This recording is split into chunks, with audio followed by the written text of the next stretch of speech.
Sebelum lanjut ke videonya, mohon dibantu like dan subscribe dulu. Terima kasih.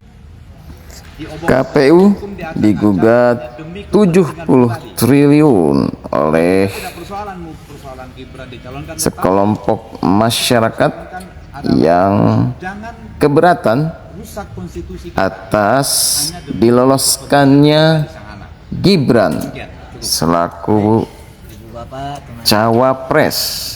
Ini gugatan. Mengapa?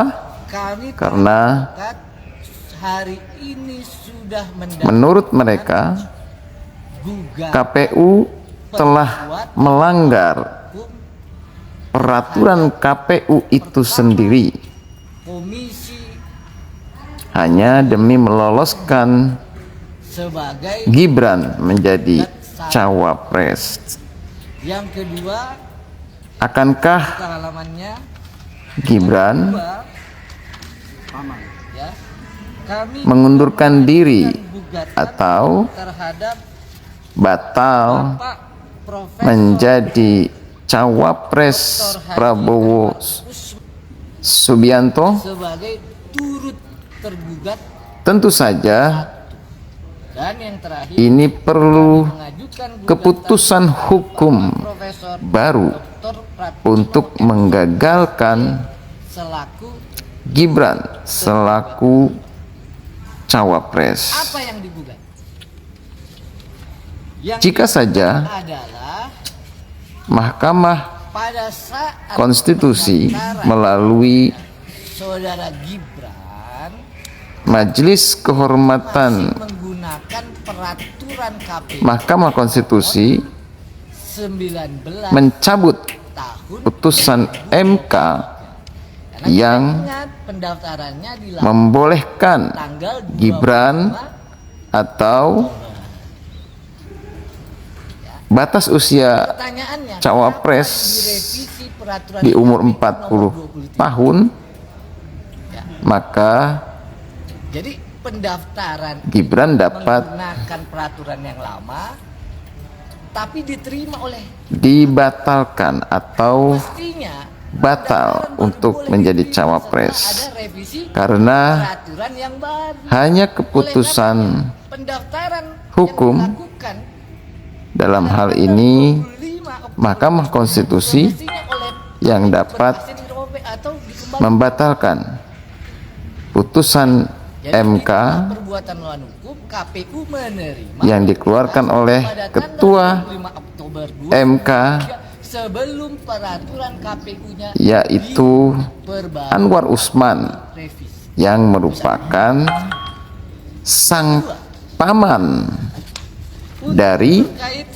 gugatan Gibran kita ya terhadap itu sendiri. Pak Usman. Kenapa? Banyak kalangan menilai bahwa Ada prinsip dasar dari hukum. putusan MK ini syarat akan Siapapun dianggap sudah mengetahui hukum KKN undang-undang itu dibuat. karena Semestinya yang memutus atau pengajuan Ketua MK saat ini adalah beliau masih duduk dalam mempunyai dan sudah kekerabatan pelanggaran dengan oleh Gibran.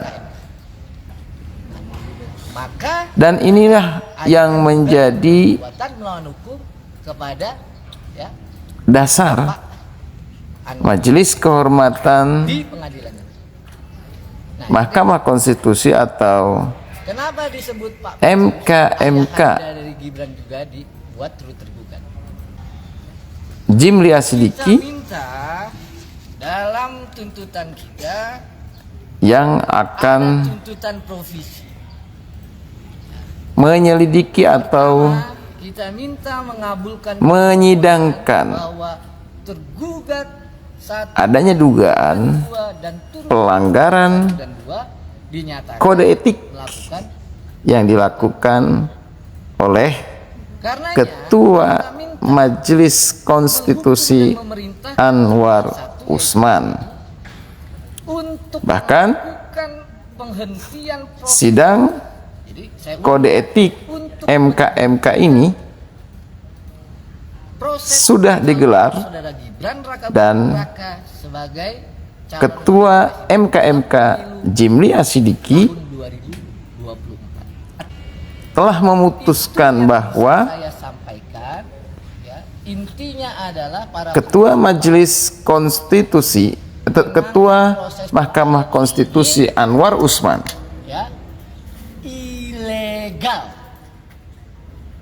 ya, terbukti telah melakukan pelanggaran berat atas putusannya yang meloloskan Gibran untuk menjadi seorang calon wakil presiden.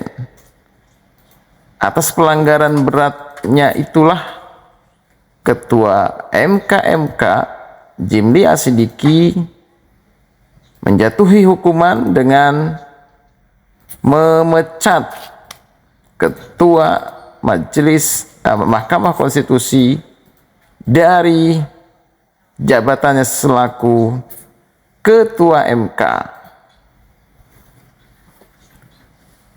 Ini adalah merupakan pemecatan yang tidak hormat dan melarang Anwar Usman untuk mencalonkan kembali menjadi Ketua MK, bahkan melarang seluruh hakim yang terlibat dalam putusan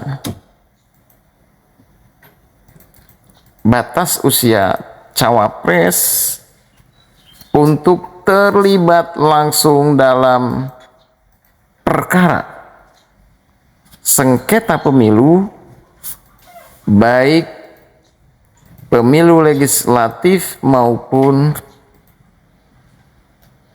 pemilu presiden dan pemilu kepala daerah.